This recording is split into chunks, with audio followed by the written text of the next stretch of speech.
हमारे परिवार में परिस्थितियाँ होती हैं, आगे चल के हमारा भविष्य उन चीज़ों पर निर्भर करता है। आपको बहुत ही गहराई से सबसे बड़ी जो चीज़ है हमारे हालात, वो आगे चल के हमारे भविष्य में बहुत सारी चीज़ों को निर्धारित करते हैं कि हम क्या बनेंगे। वो हमारी परिस्थितियों पर डिपेंड करता है फुल्ली, पूरी तरीके से। हमारा जन्म किन हालातों में होगा उसके बारे में हमें कुछ आइडिया नहीं रहता है। उस जन्म में एक ऐसे परिवार में हुआ है, वो परिवार आपके अकॉर्डिंग गरीब भी हो सकता है, अमीर भी हो सकता है। आपका जन्म एक गरीब परिवार में हुआ है तो आप अपने आप को बहुत शुक्रगुजार मानिए, अपने आप को धन्यवाद करिए, भगवान का आप धन्यवाद करिए कि आपने एक गरीब परिवार में जन्म लिया। नमस्कार दोस्तों, कैसे हो आप सब लोग। तो हम आशा करते हैं आप अच्छे हो। तो आज की वीडियो हम बात करने वाले हैं परिस्थितियों के ऊपर। हमारे परिवार में परिस्थितियां होती हैं, आगे चल के हमारा भविष्य उन चीज़ों पर निर्भर करता है। आपको बहुत ही गहराई से समझाऊंगा मैं, जैसे कि पिछले वीडियो में आपको मैंने बताया था।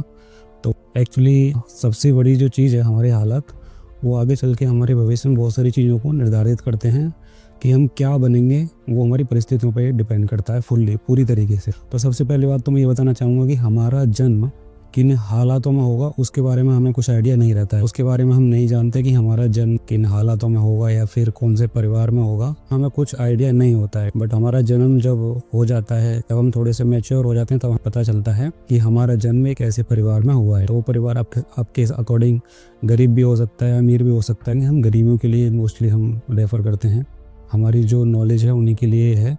तो अगर हालात अगर आपके सही नहीं हैं तो वो हालात ही आगे चल के बहुत कुछ सिखाएंगे। आगे चल के आप क्या बनोगे अपने जीवन में, उन हालातों से ही डिसाइड होता है। तो बिल्कुल अच्छे से समझाऊंगा मैं आपको। तो दोस्तों, अगर आपका जन्म एक गरीब परिवार में हुआ है तो आप अपने आप को बहुत शुक्रगुजार मानिए, अपने आप को धन्यवाद करिए, भगवान का आप धन्यवाद करिए कि आपने एक गरीब परिवार में जन्म लिया। क्योंकि ये बात आपको धीरे धीरे समझ में आएंगे अगर आप अपनी लाइफ में धीरे धीरे जीरो से चीज़ों को शुरुआत करो। गरीबी से अमीरी जर्नी है, वो हमें बहुत सारी चीज़ों को सिखाती है। गरीबी से अमीरी तक जब हम जाते हैं तो एक्सपीरियंस हो जाता है और हम चीज़ों की बहुत ही बारीकी से जान लेते हैं।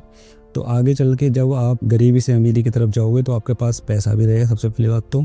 और दूसरी चीज़, जो सबसे बड़ी चीज़ है, वो है दिमाग और दिमाग के साथ आपके संस्कार हमेशा आपके साथ रहेंगे। जब आप एक गरीबी से अमीरी की जर्नी को अपनी को जियोगे, अपने जीवन को अच्छे से जियोगे, और कैसे जियोगे वो धीरे धीरे आपको समझ में आ रहा होगा। मेरी वीडियो भी धीरे धीरे आपको बहुत कुछ सिखा रही होंगी, तो इनको आप हल्के में बिल्कुल भी मत लेना। ये बहुत ही इंपॉर्टेंट चीज़ें हैं। आप धीरे धीरे चीज़ों को जानते रहो, उन चीज़ों को अपनी लाइफ में फॉलो करो, क्योंकि मैं खुद फॉलो करता हूँ और इन चीज़ों को सीरियस लेके ही मैं काम करता हूँ इनके ऊपर। आप भगवान को धन्यवाद करिए कि आपका जन्म एक गरीब परिवार में हुआ है और आप धीरे धीरे करके आगे अपने जीवन में आप आगे बढ़ते रहिए, जिससे कि आप एक अच्छा जीवन जी सको। ठीक है, देखो सबसे पहली बात तो इस बात को समझ लो, जब भी परिस्थिति आती हैं तो आपको हमेशा बेहतर बनाने के लिए आती हैं। ठीक है, और ये बिल्कुल सच है, आप बेहतर बनोगे। लेकिन बनोगे कैसे, वो आपको बताता हूँ मैं। सपोज करें हम एग्जाम्पल लेते हैं, कोई पर्सन है, वो पर्सन अपने सपोज करिए उसने MBA किया है, MBA किया किसी भी फील्ड में, और MBA करने के बाद उसकी प्लेसमेंट नहीं हो पाई, उसकी जॉब नहीं लग पाई। और करंट सिचुएशन इंडिया के अंदर यही है, लोग MBA करते हैं या उसको जॉब नहीं मिलती है, जॉब है ही नहीं उनके पास, बस प्लेसमेंट नहीं मिली, और वो काफ़ी ज़्यादा स्ट्रेस में आ गया। और स्ट्रेस इस वजह से आ गया क्योंकि उसने जो MBA की फ़ीस जमा करी है, वो बहुत ही मेहनत से उसकी माता पिता ने अपनी फ़ीस को उसने भरा है। और जब उसकी जॉब नहीं लगी, उसकी नौकरी नहीं लगी, तो वो बेचारा परेशान हो गया। परेशान होने के बाद वो उल्टे सीधे कामों में पड़ गया। ये हम आइडियल सिचुएशन मान के चलते। तो उस केस में होगा क्या, अगर वो थोड़ा अपने दिमाग को यूज़ करेगा तो उस नकारात्मक दुनिया में नहीं जाएगा, जैसे कि ड्रिंक करना, स्मोकिंग करना, और उस बात को हमेशा लेके बैठ जाना कि यार इतने पैसे बर्बाद हो। जब भी हालात आते हैं आपको मजबूत बनाने के लिए आते हैं, उन हालातों में भगवान की तरफ से, गॉड की तरफ से कुछ इशारा किया जाता है, आपको एक अवसर मिलता है उस परिस्थिति से बाहर निकलने के लिए। और आपने उस परिस्थिति को अगर समझ लिया तो आप उस परिस्थिति से बाहर आ जाओगे। ठीक है, उसके लिए आपको थोड़ी सी मेहनत लगेगी, लेकिन आप उस परिस्थिति से बाहर आ जाओगे। और जो परिस्थितियों को आप झेल रहे हो, और जो है मैंने आपको एग्जांपल दिया, उस एग्जांपल में हो सकता है भैया कुछ अपना भगवान कुछ और चाहते हो उसके द्वारा करवाने के लिए, तो शायद वो कुछ अपना अलग बिजनेस कर सकता है वो। ठीक है, या फिर जिन चीज़ों में बेहतर है वो उनको कर सकता है। क्योंकि हमें सबसे बड़ी प्रॉब्लम यही है कि हम 360 डिग्री माइंड को नहीं लगा पाते हैं, अपने 360 डिग्री वाले माइंड को नहीं लगा पाते हैं। उसी के कारण हम इन सब चीज़ों को सोच ही नहीं पाते। तो परेशानियाँ आना कॉमन है, आपको स्ट्रॉन्ग बना के जाएंगी, आपको कुछ ना कुछ सिखा के जाएंगी, और भविष्य में आप ऐसी गलती दोबारा ना करो उसके लिए वो आपको गाइड करेंगे। वो आप इन चीज़ों को ध्यान रखना है आपको। जैसा कि आपने एक कहावत एक और सुनी होगी कि आपका जन्म गरीबी में अगर आपका जन्म होता है तो उससे कोई फ़र्क नहीं पड़ता, अगर आप गरीब मरे तो उससे फ़र्क पड़ता है। इसका मतलब ये है आपका जो एफर्ट है वो जीरो है। जीरो मतलब क्या है कि आपने एक प्रोग्रेसिव लाइफ अपनी जीनी है। इस चीज़ को आपको ध्यान रखना है, आपको एक प्रोग्रेसिव लाइफ जीनी है। और जब भी परिस्थिति आती है उनसे कुछ ना कुछ सीखना है, भगवान के इशारे को समझना है कि वो किस ओर इशारा कर रहे हैं और किन चीज़ों को आपको दिखाना चाहते हो। आपको उस परिस्थिति से बाहर आ जाना है। ये सिंपल सा कॉन्सेप्ट है। जब भी आप परिस्थिति आती हैं और ये आपके हालात हैं, डिफाइन करेंगे कि आप जीवन में क्या बनो, तो अपनी परिस्थिति में सीख के आप एक अच्छा काम कर जाओगे। सिंपल कॉन्सेप्ट यही है। और मैंने आपको एग्जाम्पल की बात की जाए तो मैंने आपको पिछली वीडियो में ही एक एग्जाम्पल दिया था डॉक्टर APJ अब्दुल कलाम जी का। 31 तरह उन्होंने अपनी परेशानियों से लड़कर अपने जीवन में कार्य किया, एक राष्ट्रपति के पद पे उन्होंने काम किया। तो ऐसे ढेर सारे एग्जाम्पल हैं, मैं आपको अपना भी एग्जाम्पल दूंगा। दोस्तों, एग्जाम्पल से आप ऐसे भी समझ सकते हो। आप रिलायंस इंडस्ट्री का तो नाम तो आपने सुना ही होगा। तो रिलायंस इंडस्ट्री की अगर हम बात करें तो रिलायंस इंडस्ट्री एक बहुत बड़ा साम्राज्य है आज के समय में। इस साम्राज्य को खड़ा करने में सबसे बड़ी जो भूमिका थी वो थी धीरूभाई अंबानी जी की। आज के टाइम में उनके बेटे मुकेश अंबानी जी और उनका सारा परिवार उसको संभाल रहा है। धीरूभाई अंबानी ने अपनी लाइफ में हालातों को देखा और उन्होंने देखा जब वो छोटे थे बचपन में वो पेट्रोल पंप पे काम करते थे। वो भी 300 रुपये उनको मिलते थे। वहाँ पेट्रोल पंप पे काम करते 300 रुपये उनको मिलते थे। 300 रुपये के अंदर वो गुजारा करते थे अपना। बाद में उनके काम से खुश होकर मैनेजर ने उनका प्रमोशन कर दिया। उसके बाद उन्होंने उन परिस्थितियों को झेला। उसके बाद जब वो बिजनेस की तरफ आए, सबसे पहले उन्होंने क्या किया, टेक्सटाइल जो इंडस्ट्री है उसकी तरफ बढ़े। उन्होंने कपड़ों का कारोबार संभाला। टेक्सटाइल इंडस्ट्री हो जाएगी हमारे पास, रिफाइनरी इंडस्ट्री हो जाएगी हमारे पास। और टेलीकम्युनिकेशन के बारे में तो आपको पता है, जो जियो जब से आ गया तो उन चीज़ों को जो शुरुआत करी थी वो धीरूभाई अंबानी ने शुरुआत करी थी। इस एग्जाम्पल से भी आप बहुत अच्छे से समझ सकते हो कि किस प्रकार उन्होंने परिस्थितियों को झेला होगा और किस तरीके से उन परिस्थितियों से निकले होंगे। साथ में आपको मैं अपना रियल लाइफ का एक्सपीरियंस भी शेयर करने वाला, तो उसको भी आप ध्यान से सुनिए। पहली बात तो मैं आपको ये बता दूं कि मैंने आज तक की डेट में अपने जीवन में बहुत सारी परेशानियों को झेल लिया और ऐसी परेशानियों को झेला जिसके बारे में आप अंदाजा भी नहीं कर सकते हो। तो मैं आपको बताता हूँ कैसे। सबसे पहले जो मेरी माता जी हैं वो मेरे लिए किसी योद्धा से कम नहीं है, किसी भी एक योद्धा से वो कम नहीं है। बचपन से ही उन्होंने मुझे बहुत प्यार किया है। साथ में उन्होंने मुझे अब मेरे पिताजी की कभी कमी महसूस नहीं होने दी और उन्होंने मुझे इतना प्यार दिया। प्यार के साथ साथ उन्होंने मुझे अच्छे संस्कार दिए और जिस टाइम मुझे उनकी ज़रूरत थी उन्होंने ज़रूरत से भी बढ़कर मेरा साथ दिया। जब मैं अपनी क्लास जब मैंने कंप्लीट की उसके बाद फिर मैं खुद ही अपनी लाइफ में स्ट्रगल करने के फील्ड में आ गया। मैं बचपन से ही पार्ट टाइम जॉब्स और अपनी स्टडी को खुद मैनेज करते हुए और के साथ में अपनी फैमिली का भी ध्यान रखना है, ठीक है, और एजुकेशन को भी देखना है, अपनी जॉब भी करनी है, ठीक है। तो इन चीज़ों को मैं खुद मैनेज करते हुए आ रहा हूँ। इसका जो एग्जाम्पल जीता जाता है मैं आपके सामने हूँ। तो मैं अभी आपको कुछ बताऊँगा आपको कि मैं किन किन परेशानियों को झेल कर आ रहा हूँ और मैंने उन परिस्थितियों को कभी भी अपनी कमजोरी नहीं बनने दी। मैंने उनसे डट के सामना किया और मैं लाइफ में आगे बढ़ता रहा। दोस्तों, मुझे आज भी याद है 2016 में अपनी 12th क्लास के अंदर था। तो उस टाइम पे मैं एक पार्ट टाइम जॉब करता था एक कंपनी, उस कंपनी का नाम था Wesley foods India private limited. तो ये कंपनी क्या थी कि सोयाबीन के प्रोडक्ट ये बनाती थी। सोयाबीन के प्रोडक्ट कुछ इसके फ्रोजन आइटम रहता है। फ्रोजन आइटम क्या होता है उसके बारे में बता देता हूँ थोड़ा सा।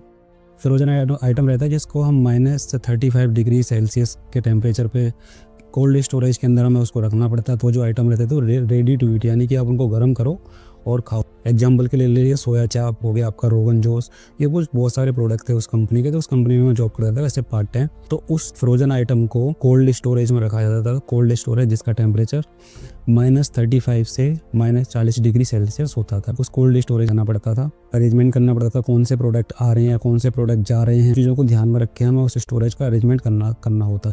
तो आप सोचो कि उस गंभीर परिस्थिति में जॉब भी की, वहाँ पे कोल्ड स्टोरेज भी देखा, वहाँ पे इतने कम टेम्परेचर में रह के मैंने काम भी। और कोल्ड स्टोरेज के बारे में जानकारी के लिए शायद आपने एक मूवी देखी होगी जानवी कपूर की। जानवी कपूर एक कोल्ड स्टोरेज के अंदर फंस जाती है और कैसे धीरे करके उनकी हालत ख़राब होती जाती है और वो गंभीर परिस्थिति से जूझ रही होती। तो उसी तरीके का कोल्ड स्टोरेज होता था वहाँ पे उन प्रोडक्ट को सेव रखने के। मैं वहाँ पे काम करता था ऐसे पार्ट टाइम पे। मैं अपनी उस जॉब को भी करता था पार्ट टाइम और अपनी एजुकेशन को भी देखता जब मैं अपनी 12th क्लास के अंदर में था। तो इस एग्जाम्पल से भी आप समझ सकते हो कि उस टाइम पे मुझे कितनी गंभीर समस्या का सामना करना पड़ा होगा और कैसे मैंने उन परिस्थितियों को झेला होगा। 2016 के बाद मैंने अपना एक प्लान किया अपना कि मुझे कॉलेज में पढ़ना है और पढ़ने के लिए मैंने क्या भी है कॉलेज में एडमिशन लिया। उस कॉलेज में मैं गया तो उस कॉलेज में मुझे एजुकेशन लाइफ और पार्ट टाइम जॉब को मैनेज करने के लिए मैंने भी एक पेट्रोल पंप पे काम किया। बट मुझे जो पेट्रोल पंप की जो सबसे बड़ी प्रॉब्लम फेस करनी पड़ी वहाँ पे, वो प्रॉब्लम ये थी कि वहाँ पे सबसे पहली बात तो हमें 5 बजे सुबह उठना होता था। 5 बजे सुबह उठो आप, उसके बाद पूरे दिन आप व्हीकल के अंदर पेट्रोल भरो, ठीक है, 2 व्हीलर भी है, 4 व्हीलर सारी गाड़ी जा रही है, उसमें आप पेट्रोल भरो। और सबसे बड़ी जो प्रॉब्लम रहती है वहाँ कलेक्शन की, ठीक है, पैसा आपके पास आ रहा है, पैसे का सारा कुछ आपको ध्यान रखना है। उसके साथ साथ आपको उसी टाइम में अपना खाना भी खाना है, तो उसी टाइम के अंदर आपको वॉशरूम भी जाना है, सारी एक्टिविटी आपको करनी होती हैं। तो और अमाउंट हमें वो जो अमाउंट हमको मिलता था तो मैनेजर को वो सारा अमाउंट कलेक्ट करवाना पड़ता था, उनको देना पड़ता था। उस परिस्थिति में हम काफ़ी ज़्यादा मेंटली डिस्टर्ब होने लगा, क्योंकि पुलिस को हॉलीडे रहते थे। तो मैं पेट्रोल पंप पे जॉब करता था। तो उस समय की सबसे प्रॉब्लम ये लगी, मैं काफ़ी ज़्यादा अजीब सा करने लगा उस टाइम पे, और काफ़ी ज़्यादा मैं परेशान होने लगा। तो फिर उस टाइम पर मैंने सोचा कि यार कुछ और करना चाहिए, तो मैं किसी दूसरी चीज़ की तरफ बढ़ा आ गया। उसके बाद फिर मैंने क्या काम किया, बच्चों को ट्यूशन पढ़ाना शुरू किया। ठीक है, बच्चों को ट्यूशन पढ़ाना शुरू किया। जो भी अपनी क्लास 10 तक बच्चे थे मैं उनको ट्यूशन देता था। ट्यूशन में जैसे फॉर एग्जांपल के लिए आप मैथ ले लीजिए, साइंस ले लीजिए, इंग्लिश जो कि सबसे इंपॉर्टेंट सब्जेक्ट होते हैं, मैं उनके लिए बच्चों को ट्यूशन पढ़ाता था। बाद मेरे पास एक ऑप्शन और मिला मुझे, वो मिला साइबर कैफ़े वाला, जो भी ऑनलाइन वर्क रहते हैं जितने भी, क्योंकि मैंने ऑलरेडी कंप्यूटर कोर्स कर रखा था। कंप्यूटर कोर्स भी मैंने जो कि अपना 1 ईयर का रहता है, जिसके अंदर बेसिक एडवांस टैली तक हमें सारा कुछ वो बता देते हैं। तो मैंने ऑलरेडी कंप्यूटर कोर्स कर रखा था, तो मुझे एक अपॉर्चुनिटी मिली, वो मिली साइबर कैफ़े पे काम करने के लिए। साइबर कैफ़े पे मैंने काम किया। पहले तो कंप्यूटर की नॉलेज तो मुझे थी, तो वहाँ पे जाके भी थोड़ा स्टार्टिंग में मुझे प्रॉब्लम आई, क्योंकि हमें कस्टमर को हैंडल करना पड़ता था। और दूसरा क्या था, वहाँ पे हमें डिफरेंट टाइप के पोर्टल्स पे डिफरेंट काम करने के लिए आना पड़ता था। वहाँ का जो इन्वायरमेंट है पोर्टल्स का, वो समझना पड़ता था कि कौन कौन से पोर्टल पे होते हैं। स्टार्टिंग में थोड़ी दिक्कत आई मेरे को, फिर वो सब मैनेज हो गया। अपने कॉलेज के टाइम पे उस चीज़ को भी करने लग गया पार्ट टाइम। और फाइनली जाके जब 3 साल तक मैंने ये सब किया, 3 साल तक करने के बाद तब फाइनली जाके कॉलेज से मेरी एक अच्छी कंपनी में प्लेसमेंट हुई, जो कि मैंने आपको अपने इंट्रोडक्शन वाले वीडियो के अंदर बता दिया था। तो प्लेसमेंट हुई, और तो प्लेसमेंट होने के बाद मुझे अच्छा लगा कि जितना स्ट्रगल करके आया हूँ और जिस चीज़ को मैं पाना चाहता था वो मुझे मिल गई, तो मैं थोड़ा अच्छा फील करने लगा। तो ऐसी बहुत सारी चीज़ें हैं जो मैं अपनी लाइफ में फेस किया है। आप खुद अंदाज़ा लगा सकते हो इन चीज़ों को, जिसकी लाइफ में कोई सपोर्ट ना हो और उसको सारी चीज़ मैनेज भी करनी है, तो उसके लिए कितनी बड़ी रिस्की लाइफ रही होगी, और कितनी सारी परेशानियों को उसने झेला होगा अपने जीवन। तो आप जिस मोटिवेशन को अपने चारों देखते हो, उसका जीता ज़्यादा एग्जाम्पल मैं आपके सामने हूँ। आपको किसी एग्जाम्पल लेने की ज़रूरत नहीं है। तो छोटी मोटी खुशियाँ, अगर मैं करंट सिचुएशन नहीं बताऊँ आपको, तो मुझे छोटी मोटी खुशियाँ बिल्कुल ही पसंद नहीं है, और खुशियों से ज़्यादा मुझे अपने जीवन में परेशानियाँ पसंद हैं। मुझे परेशानियों से प्यार है, और मैं ऐसा बन चुका हूँ। मेरी परिस्थितियों ने, मेरे हालातों ने मुझे ऐसा बनाया है, और मैं अपने आप को बहुत ही खुशनसीब मानता हूँ। और जो काम ज़रूरी है मैं सिर्फ उन्हीं पर ध्यान देता हूँ, फालतू चीज़ों को मैं बिल्कुल ध्यान देता ही नहीं हूँ। तो मेरे जैसे फॉर एग्जांपल के लिए मैंने एजुकेशन की बात की जाए, तो क्लास 10th के जो मेरे क्लासमेट थे ना, तो एक क्लासमेट मेरा ऐसा भी है कि हमारे गांव का जो बाज़ार है वहाँ पे जलेबी बनाता है वो, तो उसने कभी अपनी एजुकेशन को सीरियस लिया ही नहीं। तो ये सब चीज़ें हमारे हालात के अंदर ही पता रहता है हम चीज़ों को, कि हम जैसे हालातों से मजबूत बनेंगे तभी हम आगे चल के एक अच्छे इंसान बनेंगे, और अपनी लाइफ में जिन चीज़ों को अचीव करना चाहते हैं वो अचीव करेंगे। अपने बुरे समय में आपको उन्हीं चीज़ों को ध्यान रखना, परिस्थितियों को समझना है, उस परिस्थिति में आपको ध्यान रखना है, और कैसे उस परिस्थिति से निकल सकते हो उसके बारे में मैंने आपको बता दिया। उस सारे को आपको समझना है, और तब आप जाके उस परिस्थिति से बाहर आ सकते। दूसरा क्या है, आपको अपनी परेशानियों को कभी कमज़ोरी नहीं बनने देना है। और बाकी मैं आपको ये भी बता दूं, मैं एक बहुत ही साधारण इंसान बन के रहता हूँ अपने जीवन में, एकदम मौन बन। मुझे अकेले रहने वाली लाइफ ज़्यादा पसंद है, और मैं फालतू चीज़ों थोड़ा अलग ही रहता हूँ उन चीज़ों से।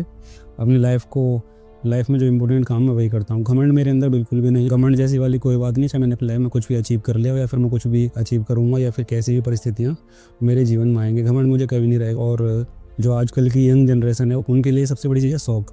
वो समझते हैं कि हमारे लिए शौक़ सबसे बड़ी चीज़ है। तो मेरे लिए शौक़ जैसी चीज़ों के लिए मेरी ज़िंदगी में बिल्कुल भी कोई जगह नहीं है, क्योंकि एक इंसान जब इतनी सारी परेशानियों को झेलता हुआ अपने जीवन में आएगा, तो वो शौक़ नहीं रह जाती, वो जिम्मेदारी बन जाती है। हमें जिम्मेदारी से आगे बढ़ना पड़ता है। इस चीज़ को आप ऐसे भी समझ सकते हो। अगर मैं प्यार की बात करूँ, ठीक है, लव की बात करूँ, तो बॉयफ्रेंड और हस्बैंड में क्या फ़र्क रहता है, तो उसी चीज़ से आप समझ सकते हो। बॉयफ्रेंड जो रहता है वो कभी जिम्मेदारियों को नहीं देखेगा, हस्बैंड एक जिम्मेदारी है। तो इस एग्जाम्पल से भी आप समझ सकते हो। तो इस शौक़ वाली चीज़ें में मेरे जीवन में कुछ नहीं है। बाकी आप एहसान मानिए, जो यंग जनरेशन है, आपके लिए सीख मैं ये देना चाहता हूँ कि आप थोड़ा एहसान मानिए अपने पिताजी का हाथ आपके सिर पे है, और वो आपको सपोर्ट करते हैं हर एक परिस्थिति में। तो उनका आप सम्मान कीजिएगा और उनकी सेवा करिएगा, जिससे कि आपको थोड़ा ज्ञान मिले। और जो भी आपके परिवार में बड़े बुजुर्ग लोग हैं, थोड़ा उनके पास बैठा करिए, उनके पास थोड़ा टाइम स्पेंड करा करिए। फालतू चीज़ों में आप बिल्कुल भी अपना टाइम वेस्ट ना करें तो ही अच्छा है, ठीक है। जो काम आपके लिए करने हैं आप अपने अकॉर्डिंग देख सकते हो कि आपके आसपास का एनवायरनमेंट क्या है, मैं किन चीज़ों में बेहतर हूँ। फाइनली यही है। मिलते हैं अपने नेक्स्ट वीडियो में। नेक्स्ट वीडियो भी जल्दी आ जाएगी, और उसके बारे में भी आपको इन्फॉर्म कर दिया जाएगा। तो बनी रहिए हमारे साथ, और चैनल को सब्सक्राइब करना ना भूलें, जिससे कि आप एक बेहतर इंसान बन सकें। तो जल्दी ही मिलते हैं नेक्स्ट वीडियो में। इस वीडियो को देखने के लिए आपका बहुत बहुत धन्यवाद।